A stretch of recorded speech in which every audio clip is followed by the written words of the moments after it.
আসসালামু আলাইকুম। আপনারা সবাই কেমন আছেন? আশা করি যে যেখানে আছেন সবাই অনেক ভালো আছেন। তো আল্লাহর অশেষ রহমতে আপনাদের দোয়ায় আমরা সবাই অনেক ভালো আছি, সুস্থ আছি, আন্টির কাছে আছি। তো ভালো আছি আবার ভালো নাই, তো যেমনই থাকি না কেন সবসময় আলহামদুলিল্লাহ বলতে হয়। তো আমি ক্যামেরার সামনে তেমন আসি না। আমার অনেক প্রিয় আন্টি আঙ্কেল আছেন তারা আর কি আমার ক্যামেরার সামনে আসা পছন্দ করেন না। তারপরও আজকে বাধ্য হলাম কিছু কথা বলার জন্য। মানে নিজের ভিতরে যে কষ্টগুলা চাপা দিয়ে রাখছিলাম এই কয়দিন, সেই কষ্টটা আর রাখতে পারলাম না, তাই আসলাম। যারা নিউ ভিউয়ার্স তাদের উদ্দেশ্যে বলবো যে আপনারা একটু ব্যাগে গিয়ে আমাদের পুরনো ভিডিওগুলো দেখবেন, যে কতটা হ্যাপি ফ্যামিলি ছিলাম আমরা। হয়তো আমার আব্বুর বিল্ডিং ঘর ছিল না, তেমন বিলাসিতা দিতে পারে নাই আমাদের।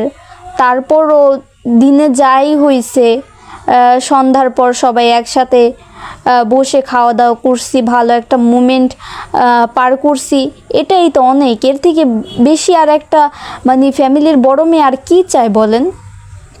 যে আব্বু আম্মু একসাথে থাকবে, ভাই থাকবে, সেখানে ভালো মতো কিছু সময় পার করবে, একসাথে সবাই মিলে থাকবে, এটাই তো চায়। আর একটা মেয়ে কি কখনো চাইবে যে তার আব্বু এক জায়গায় থাকবে, আম্মু এক জায়গায় থাকবে? এটা কিন্তু একটা মেয়ে কখনোই চাইবে না। তো যাই হইছে সবই ভাগ্যের লিখন, সবই ভাগ্যের লিখন। আমাদের এত সুন্দর একটা ফ্যামিলি ছিল, কত হাসি, কত মজা, একসাথে কত স্মৃতি, কত ভালোবাসা, এগুলা কখনো ভুলার মতোই না। আমি মনে করতাম যে শ্রেষ্ঠ পরিবার ছিলাম আমরা, কারণ ফ্যামিলির সম্পর্কে আমার কোনো অভিযোগ ছিল না। আমি যে বলবো যে আমার এইটা হয়নি ওইটা হয়নি, এরকম কোনো অভিযোগ ছিল না।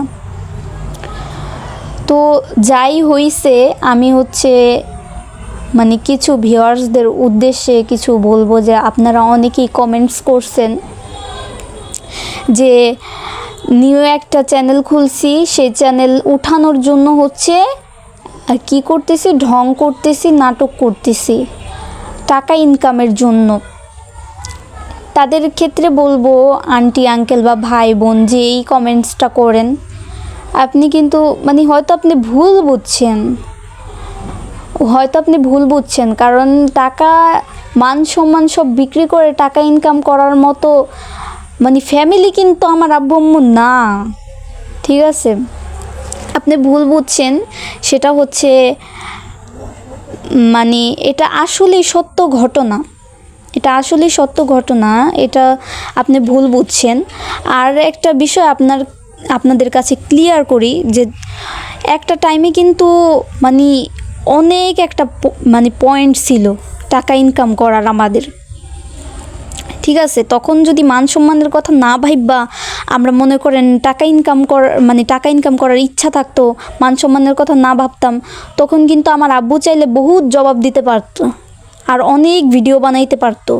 আজকে মনে করেন লাখপতি হইতাম, হাসার কোনো বিষয় না আসলেই। তো সেটা হইতে পারতাম, কিন্তু আমার আব্বু ওইটা করে নাই। কেন করে নাই? কারণ আম্মু হয়তো অত কিছু বুঝে না, সোশ্যাল মিডিয়ায় অনেক কিছু আনে, কিন্তু আমার আব্বু কিন্তু মোটেও ওরকম না। কারণ আপনার মনে করেন তার কাছে তার মান সম্মান, আত্মসম্মান এগুলো অনেক বড়, অনেক সে তার মান সম্মানে আঘাত লাগবে এরকম কাজ করতে একবার দুইবার না, হাজার হাজার বার ভাবে যে এটা করলে কি হবে কি। যখন আমি ছিলাম বাসায়, তখন অনেকবার দেখছি একটা ভিডিও যখন ছাড়তে চাইতো, তখন মনে করেন অনেকবার ভাবতো বৈশা যে আসলে কি ওই ভিডিওটা ছাড়বো, আসলেই কি কোন দিক দিয়ে ভালো হইতো, খারাপ হইতো, নাকি এইটার জন্য আমার কোনো আত্মসম্মানে আঘাত করবে কেউ। অনেকবার দেখা তারপরে ছাড়তো। আমাদের ইউটিউব গ্রুপে অনেকেই আছে যে বাজে কমেন্টস কারো গায়ে লাগে না, কিন্তু আমাদের বহুত লাগে। কিন্তু গায়ে কাদের লাগে না? যাদের মান সম্মান, আত্মসম্মান নাই। ওই যে একটা কথা আছে না, লজ্জা শরম নাই যার দুনিয়াদারি সব তার, মানে তারা ভাবে যে টাকা আছে তো দু একটা বাজে কমেন্টস আসলে কি হয়, কিন্তু আমাদের ক্ষেত্রে কিন্তু সেটা না। আমরা অত বড় বিগ পয়েন্টে যাইয়েই ওই ভিডিওগুলো বানাই নি, তাহলে আমাদের কি এতই মানে আল্লাহ কি এতই রাস্তায় নামায় দিছে যে আমাদের মানে টাকা ইনকাম করার জন্য আমরা এরকম করবো? তো আপনারা হচ্ছে ভুল ভাবছেন। তো আব্বুর উদ্দেশ্যে আমি কিছু কথা বলবো। আব্বু বলছেন যে তোরা ফ্যামিলির সম্পর্কে মানে ভিডিওর ক্লিপগুলো আপনাদের দিতে চাইছিলাম, তো যাই হোক একটু সমস্যা হয়েছে জন্য দিতে পারিনি। আমি নিজেই বলি যে আব্বু বলছেন তোরা মানে ভিডিও ছাড়তেছিস, ভালো কথা, ভালো ভিডিও ছাড়, ফ্যামিলিতে কী হয়েছে না হয়েছে ওইটা আনার দরকার নেই। আবু আমিও যথেষ্ট বুঝি, মানে এমন যে কিছু বুঝি না সেই বয়সটা কিন্তু আমার না, এখন কিন্তু ভালো মন্দ সবই বুঝি। ওই ভিডিওগুলা মানে তেমন আমি ওই ভিডিওতে রং কিছু পাই না আব্বু। আমি তো দেখি না যে আম্মু আপনাকে মানে অসম্মান করে ভিডিও দিচ্ছে, বা আপনাকে একটা কটু কথা বলছে, বা আপনাকে একটা অসম্মান করছে, যা বলছে আপনার ফ্যামিলিকে দুই একটা বলছে। সেখানে আরেকটা কথাও বলছে যে আপনি যার কারণে আমাদের 18 বছরের সংসার জীবনটা এইভাবে তছনছ এলোমেলো হয়ে গেল, তাদের ঘরে গিয়ে কিভাবে খান।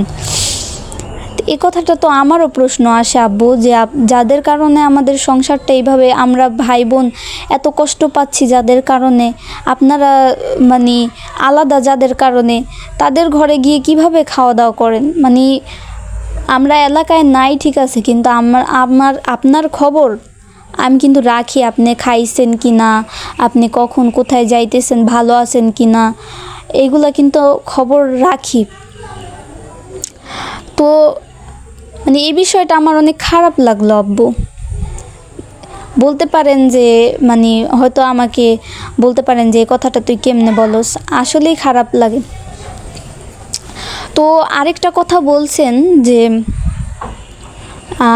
কী যেন বলছেন, হ্যাঁ যখন আমার মায় নাকি আশা ধরছিল তখন আপনি আমাকে বলেন নাই মানে থাকতে, তো আমার কি মানে বুদ্ধি খাটানো উচিত ছিল, আর আমার থাকা উচিত ছিল ওই জায়গায়, যে আপনারা গেলে যান আমার ওই জায়গায় মানে থাকবো। এইটার কিন্তু কারো দোষ না, সম্পূর্ণ দোষ আমার। আমার আম্মুও বলছিল, আমার মানে আন্টি যারা আসছিলেন নেওয়ার জন্য তারাও বলছিল যে তুই থাক, কিন্তু কেন থাকি নাই জানেন? থাকি নাই কারণ হচ্ছে দুইটা। যাই হোক আরেকটা কারণ বললাম না, একটা কারণই বলি। থাকি নাই কারণ ওখানে আমার কোনো সেফটি নেই। আপনারা যারা আমাদের মানে পুরনো ভিডিওগুলো দেখছেন তারা দেখছেন যে আমাদের বাড়ির পাশে বিভিন্ন জেলার মানুষ আর কি কাজ করে, তারপরে সামনের বাড়ির মানুষ মানে বাসায় নাই, এর পূর্ব দিকে একটা বাড়ি আছে, তাও ওই চকটা পার করে যাইতে হয়। তো আব্বু আমি যদি ওই জায়গায় থাকি তাহলে আপনার একটা জিনিস লাগতে পারে, দোকানে যাইতে পারেন সন্ধ্যাবেলা, বা বাড়িতে তো আর 24 ঘন্টা থাকা সম্ভব না। তো আমি আবার ভাবলাম যে আমি তো এই জায়গায় থাকবো, আমার তো কোনো সেফটি নাই। তো আমি মনে করলাম যে যাই আম্মুর কাছেই যাই, তাহলে ওইখানে আমি একটা সেফটি পাবো, আর এখানে থাকলে তো কোনো সেফটি পাবো না। আরও থাকতাম, মানে এই কথাটা বলতে চাইছিলাম না, মানে বোঝানোর জন্য আপনাকে বলি, আরও থাকতাম যদি আমার ফ্যামিলির থেকে আমি তেমন সাপোর্ট পাইতাম। কিন্তু আমি তো মানে আমার ফ্যামিলি বলতে কোন ফ্যামিলির কথা বলতেছি, দাদার বাড়ির ফ্যামিলির কথা বলতেছি, যে তাদের সাপোর্ট যদি পাইতাম তাহলে মানে আমি ওরকম করতাম না, মানে আসতাম না। আম্মুকে বলতাম তুমি 1 মাস না 4 মাস যা থাকো, আমি আব্বুর কাছে থাকি, কারণ এটা তো থাকার কথাই। কারণ আম্মু যেখানেই যাক রান্না বান্না করে খাইতে পারবে, আপনি তো আর পারবেন না, আপনি তো পারবেন না রান্না বান্না করে খাইতে, এটা তো সম্ভব না। তো আমার উচিত ছিল ওইখানে থাকা, আমি থাকি নাই কারণ ওই সাপোর্টটা আমি পাই না। তো আমাদের এত সুন্দর সংসার ভাঙার পিছনে কিছু কিছু মানুষের একবারে নিখুঁত অবদান আছে। কিছু কিছু মানুষ বললে এখন অনেকের মাইন্ডে লাগবে, তো আমি একবারে ভাঙ্গেই বলি। ধরেন যে আমি মনের দুঃখে একটা কথা একজনের কাছে গিয়ে বললাম যে দেখো আমার সাথে এরকমটা করলো, সে আবার কি করলো, আমার প্রতিপক্ষ যেই লোকগুলো তাদের কাছে গিয়ে আরও 2টা বানাইয়া বলল, আবার সে যেটা বলছে সেটা আবার 2টা বানায় আমার কাছে এসে বলল। মানে এইভাবে হচ্ছে প্যাচ লাগাইলো। মানে দেখতেছে এমনি ঝামেলা, তার উপরে মানে এই সমস্ত কাজগুলো করে। আরও মনে করেন কিছু কিছু মানুষ আছে, কি করে ওরা, মানে একবারে মনে করেন, মানে ওইটা কীভাবে বলে, যাই হোক ওইটা বললাম না। মানে এইসব মানুষের কারণে একটা সংসার ভাঙে, একবারে ভাঙ্গা তছনছ হয়ে যায়। আরেকটা বিষয় আপনাদেরকে ক্লিয়ার করি, যে এখানে অনেক ভিউয়ার্সরা মানে বলতেছেন যে আম্মুর দোষ, এইটা সেটা, খুকি কাকির পরামর্শে নাকি এরকম করছে। তো আমি তাদের উদ্দেশ্যে বলবো যে দেখেন, এরকম কিছুই না। আম্মুর দোষ আপনারা বলতেছেন ঠিক আছে, কিন্তু এক হাতে কখনো তালি বাজাইতে পারবেন না। এই যে আমি এক হাত দিয়ে যতই চেষ্টা করি, তালি বাজবে না। তো দোষ পৃথিবীতে সবারই থাকে, কেউ কিন্তু দুধের দোয়া তুলসী পাতা না। এই যে আপনার কথা বলেন, আমার কথা বলেন, আরও 4 জনের কথা বলেন, মানে দোষ তাদের একটু না একটু থাকবেই, না হলে কি তালি বাজে বলেন? তো আরেকটা বিষয় ক্লিয়ার করি, যে এই সংসারে হচ্ছে কালো নজর পড়ছে, ওইটারে কি বলে, কুনজর। হ্যাঁ, কুনজর পড়ছে। এটা কিভাবে বললাম, ধরেন এই যে 10টা কাকের ভিতর একটা পায়রা থাকে, ঠিক আছে? তুই 10টা কাক তো কালো, মানে ওদের তো শান্তি নাই। তুই পায়রাটা তো সুন্দর, তার সৌন্দর্যের প্রশংসা সবাই করে। তো এখন কাকগুলার করণীয় কি?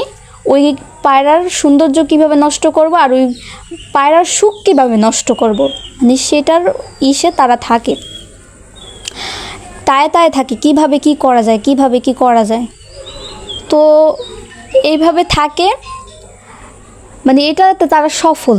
ধরেন মানে ভাঙ্গা দিয়া তার সুখ শান্তি নষ্ট করে তারা সফল হয়েছে। তো আমাদের ক্ষেত্রেও সেম ওইটাই হয়েছে। আমাদের যখন মনে করেন ঢাকা থেকে আসি, তখন কিন্তু আমাদের ফ্যামিলি মানে আগে বিলাসিতা অনেক করছে। আমি মেয়ে, যেটা সত্যি কথা, অনেক বিলাসিতা অর্জন করছি। যেমন আমার মামার থেকে, আন্টির থেকে, মানে আমি এত পরিমাণ আদর পাইছি, আর এত পরিমাণ ভালোবাসা, আর এত পরিমাণ বিলাসিতা, খাবারের কষ্ট না, জামা কাপড়ের কষ্ট না। কিন্তু দেশে আইসা ওইগুলো আমাদের স্যাক্রিফাইস করতে হয়েছে। আইসা মানে অনেক কষ্টই আছে।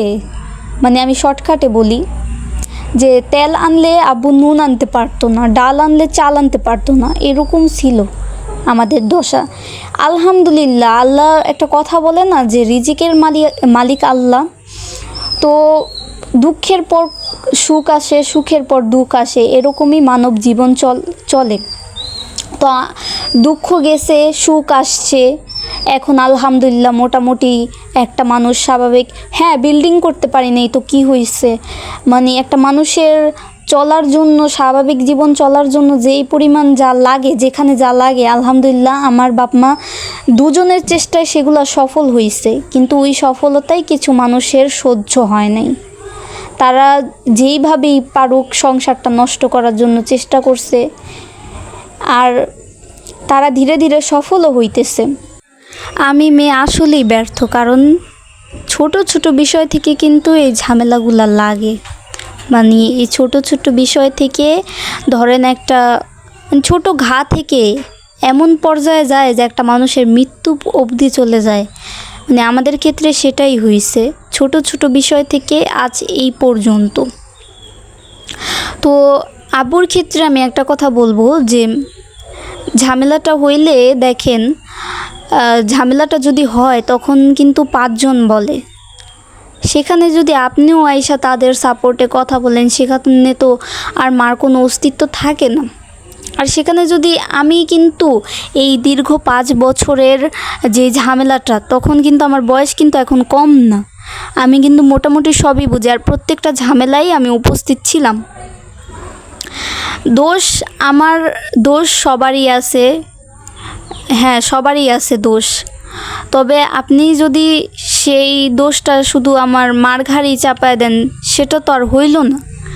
আমি যতটুক বুঝছি, যতটুক দেখছি, এর ভিতর আমি কখনো দেখি নাই যে আপনার ফ্যামিলিকে আপনি একটা ঝাড়ি দিয়ে বলছেন যে ভাই, ঝাড়ি না দিতেন, এমনি বলতেন যে ভাইয়া এগুলো আপনাদের করা উচিত হয় না, বা আব্বু এগুলো করা আপনার উচিত হয় না, বা ভাবি এগুলো করা উচিত হয় না, তাহলেই তো হয়তো, এখানে তো আর কিছু থাকে না। কিন্তু আপনিও যদি আইসা মানে মার ঘাড়েই সব দোষটা চাপায় দেন, সেখানে তো মানে আর কোনো অস্তিত্ব থাকে না। আর আমিও যদি এখানে লিগেল, হ্যাঁ আমি মার জন্য আপনাকে অনেক কষ্ট দিছি, সেজন্য আমি অনেকবার মানে এখনও মাফ চাইতে রাজি আছি, কিন্তু একটা কথাই বলবো যে আমিও যদি ওইখানে মানে যেটা বলার প্রয়োজন বা যেটা লিগেল সেটা যদি না বলি, তাহলে ওই জায়গায় কোনো আমার মার অস্তিত্বই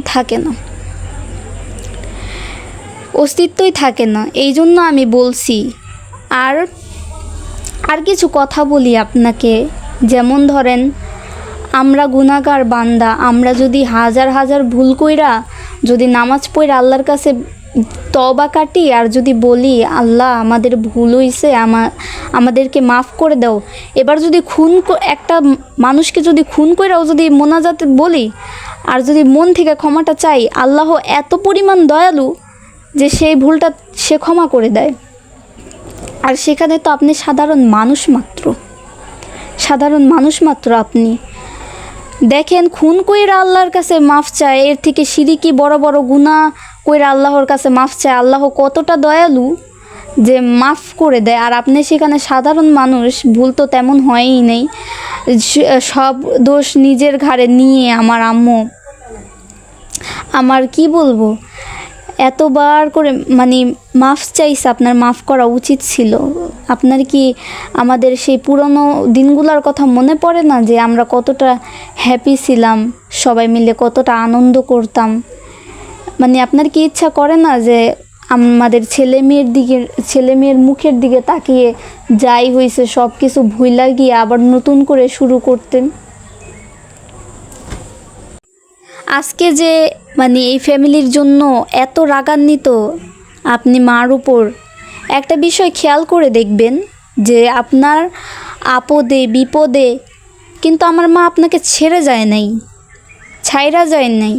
আপনার প্রত্যেকটা বিষয়ে আমার মা মেনটেন করছে। আমি কি বলবো, আমি এইভাবেও বলি যে একটা পুরুষও এত কিছু করে না। তখন কোথায় ছিল আপনার ফ্যামিলি? আমি দেখি যখন আপনাদের মানে আব্বুর বয়সী যারা আছেন তাদের কাছে বর্তমান কি সবার আগে হচ্ছে নিজের পরিবার, মানে নিজের ছেলে মেয়ে, এর উপরে তো কেউ কিছু নাই। মানে মার কথা না হয় বাদ দিলাম, আমরা ভাই বোন, এটার উপরে আপনার কোনো কিছুই নেই। কিন্তু আজ সেটা আপনি বুঝতেছেন না। আপনি নিজেই একটু রাতে শুয়ে শুয়ে চিন্তা করবেন যে আপনার যখন আপদ বিপদ গেছে তখন কি আমার আম্মু আপনাকে ছাইরা গেছে? ছাইরা যায় নাই, উল্টা মানে যেখানে যা আছে সব স্যাক্রিফাইস করে কিভাবে করলে 2 টাকা আসবে, কিভাবে করলে কি হবে, মানে নিজের কথা চিন্তা করেন, নিজের সুখটা দেখে নেয়, আপনার কিভাবে ভালো হবে, আমরা ভাই বোন কীভাবে ভালো থাকবো। এটার জন্য কি না করছে অনেক অনেক স্যাক্রিফাইস করছে, যা বর্তমান জামানার কোনো মাই করবে না, কোনো মহিলাই করবে না, আমিই তো করব না। তো যাই হোক, মানুষ শত ভুল করলেও মাফ চাইলে সেই মাফ পাইয়াও যায়। আমি চাই আপনারা দুইজন আবার সে এক হয়ে যান, আমরা আবার সেই মানে আগের মতো জীবনযাপন করি, সুখ শান্তিতে বসবাস করি। আমাদের মুখের দিকে তাকাইয়া আপনারা দুইজন এক হয়ে যান। আপনি যখন আমি খাইতে বসি তখন ভাবি যে আব্বু কি খাইলো নাকি, কোথায় খাইলো, কি করলো না করলো। যখন রাতে শুই তখন চিন্তা করি যে কি থেকে কি হয়ে গেল, মানে কেন হইল। যাই হোক, কারো দোষ দিব না, দোষটা হচ্ছে ভাগ্যের ছিল। তাই জন্যই তো আজ আমাদের এতটুক বয়সে এত কষ্ট সহ্য করতে হইতেছে, মানে এত কষ্ট সহ্য করতে হইতেছে। আজকে দেখেন, আপনার ফ্যামিলির জন্য আপনার ফ্যামিলিকে 2টা কথা বললে আপনার কেমন লাগে। আর তেমনই আপনাদের জন্য যদি আপনাদের নিয়ে কেউ একটা কথা বলে তাহলে আমার কাছে কেমন লাগে। তো যাই হইছে না হইছে, মানে আমি একটা কথাই বলবো, আপনারা এক হয়ে যান। আম্মুকেও বলি আব্বুকেও বলি যে আপনারা সবাই এক হয়ে যান, এটাই চাই আপনাদের কাছ থেকে। যে আব্বুকে একটা কথা বলবো, আব্বুর কাছ থেকে আমি জীবনে কখনো কিছু চাই নাই। যত আবদার আছে 10 টাকা 5 টাকা লাগলে সবসময় আম্মুর পিছে জ্ঞান জ্ঞান করছে, আম্মু আমার লাগবে, এটা লাগবে ওইটা লাগবে। আপনার কাছে কখনো কিছু চাই নেই এই জীবনের, মানে ছোটোবেলার কথা জানি না, মানে বড় হওয়ার পর থেকে আমার যতটুকু মনে পড়ে আপনার কাছ থেকে কিছু চাইনি। তো এখন একটা জিনিসই চাইবো, আমাদের ভালো একটা সুস্থ জীবন দান করেন। হয়তো বলতে পারেন তোরে কি বাধা দিছি, তুই তো আসতে পারোস আমার কাছে। মানে আমি বাপ ছাড়াও যেমন কষ্ট লাগে, মা ছাড়াও কষ্ট লাগে। আমরা চাই, মানে আম্মুকেও বলি আব্বুকেও বলি, দুইজন একসাথে থাইকা সুস্থতা জীবন দান করেন আমাদেরকে, আর মানসিক প্রেশার দিয়েন না। আমি অনেক জায়গায় হয়তো মানে যদি নিজের জান প্রাণ দেওয়ার চেষ্টা করতাম তাহলে হয়তো পারতাম, এই জন্য আমি আসলেই ব্যর্থ, আমি পারি নাই। তবে অনেক খারাপ লাগে, হয়তো বা প্রকাশ করতে পারি না। যখন আমি মার পাশে শুই তখন তো আমি দেখি কিভাবে সে কান্না করে বা ভেঙে পড়ছে, সে কি খাইতেছে না খাইতেছে, তার কত টেনশন, তার কত ভাবনা, এগুলো সব দেখি। হয়তো আপনারটা দেখি না, তাও মানে অনুমান করি। দেখেন আজকে এই সংসারটা ভাঙার পর্যায়ে, সেক্ষেত্রে কি কেউ ভালো আছে? কেউ ভালো নাই, আপনিও ভালো নাই, মায়ও ভালো নাই, আমিও ভালো নাই। আর মুরসালিন তো ও তো ছোটো মানুষ, ও তো কিছু বোঝে না। তাহলে সবার ভালো থাকা কেন আমরা নষ্ট করতেছি? আমরা কেন সবার মানে ভুলগুলো মাফ করে আবার এক হয়ে যাইতে পারতেছি না? তো অনেক হয়েছে, অনেক। এবার না হয় একটু আপনারা থামেন, নিজেদের যত ইগো, যত রাগ, যত অহংকার সবগুলা মাটি দিয়ে আবার এক হয়ে যান আপনারা। অন্তত আমার আর মুরসালিনের ফিউচারের কথা ভাইবা, যে আপনাদের কারণে আমাদের ফিউচারটা নষ্ট হইতেছে। দুইজনকেই বলতেছি, আমি একজনকে না, দুইজনকেই বলতেছি। আপনাদের দুইজনের কারণে আমাদের ফিউচারটা নষ্ট হইতেছে। আপনারাই পারেন যে আমাদের সুন্দর একটা জীবন দিতে, সুন্দর একটা ফিউচার দিতে। তো অনেক কথাই বললাম, ছোট মুখে অনেক বড় বড় কথা বললাম। অনেকের হয়তো এই বিষয়গুলো অনেক মাইন্ডে লাগবে, খারাপ লাগবে। তো যদি ভুল করে থাকি তাহলে মাফ করে দিবেন সবাই। এইগুলা কিন্তু মানে নিজ ইচ্ছায় বলি নেই, মানে মনের দুঃখে, মনের আবেগে বলছি। তো ভুল হলে মাফ করে দিয়েন সবাই। তো সবাই ভালো থাকেন। আর ভিডিওটা যদি ভালো লাগে তাহলে অবশ্যই লাইক করে দিবেন। আর যারা এখনও সাবস্ক্রাইব করেন নাই তারা অবশ্যই সাবস্ক্রাইব করে দিবেন। আর সর্বশেষ একটা কথাই বলবো, যে আপনারা সবাই আমাদের পরিবারটা যাতে আবার সুন্দরভাবে এক হয়ে যায় তার জন্য বেশি বেশি করে দোয়া